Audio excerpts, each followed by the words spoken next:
welcome to ERi-TV, dear viewers. This is English news broadcast for this hour with me, Bersabet Taghla. Coming up are the major headlines for today. Cars and motor bicycles race held in Asmara. Positive results in strengthening women's capacities in the southern region. Thousands of people in Chad protest against the French military presence in the country. And Iran launches first space tag and sets new record for liftoff payloads. On your domestic reports, the National Cars and Motor Bicycles Federation organized a race today in Besgerkis area of Asmara. The event was broadcast live on ERi-TV. The race lasted 5 hours and featured over 70 competitors across 7 categories. A total of 67 vehicles competed in the 1000 to 2000 cc category, while motorbike races were held in 2 categories, 125 cc and 175 cc, with 7 participants. Awards were presented to the winners in each category, including a special award for Sina Barakhat, the only female contender.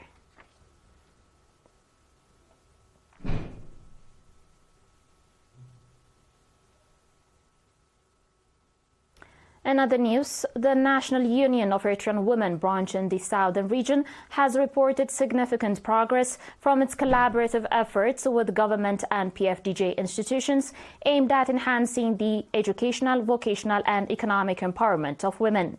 During a meeting held on 4 and 5 December in Mendefera, Ms. Naita Forki, head of the National Union of Eritrean Women branch in the southern region, shared that the branch has prioritized organizing vocational training programs and recognizing the achievements of exceptional female students. Ms. Aforki also emphasized the importance of raising awareness about health issues, particularly the prevention of communicable diseases.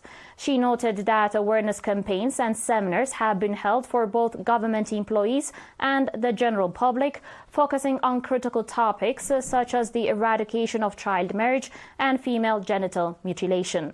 In terms of vocational training, Ms. Naita Forki reported that 90 members have completed weaving courses, 40 have participated in fashion design programs, 15 in culinary arts, and 20 in bee farming.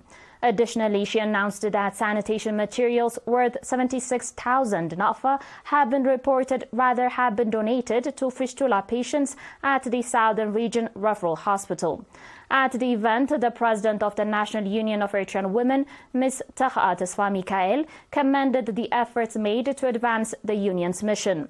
She called for continued action to overcome obstacles to women's empowerment and improve their economic opportunities. The participants discussed the presented report and adopted several recommendations for further action. In his closing remarks, Mr. Habta Abdesfatian, governor of the southern region, acknowledged the critical role of women's development efforts. He reaffirmed the regional administration's commitment to providing the necessary support to enhance women's capacities and meet their needs.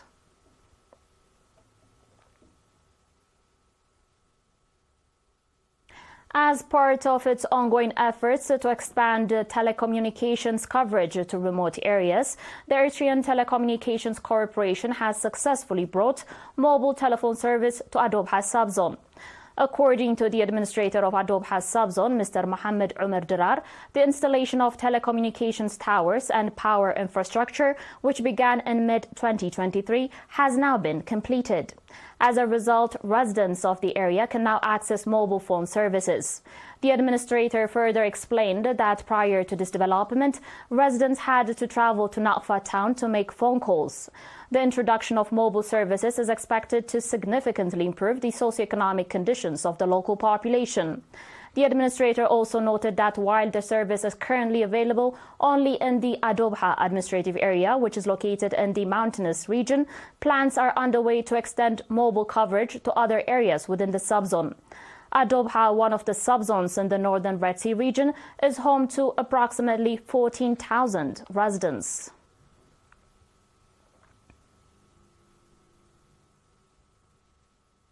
The viewers will be back shortly with your international reports and more after the short break.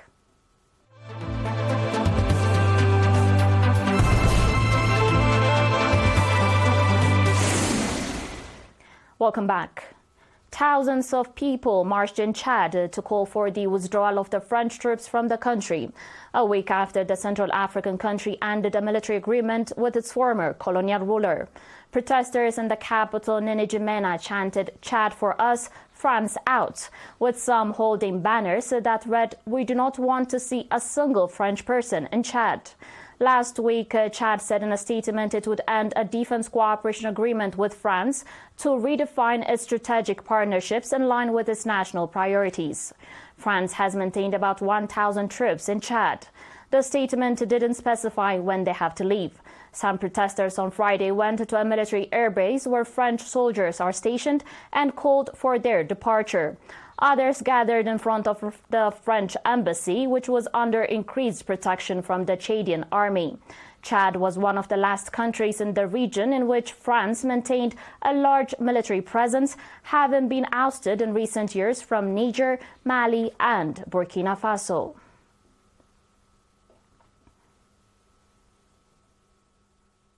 On today's final report, and a milestone for Iran's space sector, a space tag domestically designed and manufactured by the Iranian experts and technicians has been launched into space aboard a homegrown satellite launcher vehicle. The Saman-1, along with a CubeSat and a research payload, was successfully sent into space on Friday morning from the Imam Khomeini Space Launch Terminal southeast of Semen using a Simurgh launcher. The payloads were placed in an orbit around the Earth with an apogee of 410 kilometers and a perigee of 300 kilometers. Simurgh is a two-stage satellite launch vehicle with liquid fuel developed by the Iranian Defense Ministry. In its eighth launch, the Simurgh set a new record for the liftoff of payloads. During this multi-phase mission, it successfully placed the Saman-1 orbital transfer block and two other research payloads weighing nearly 300 kilograms into orbit.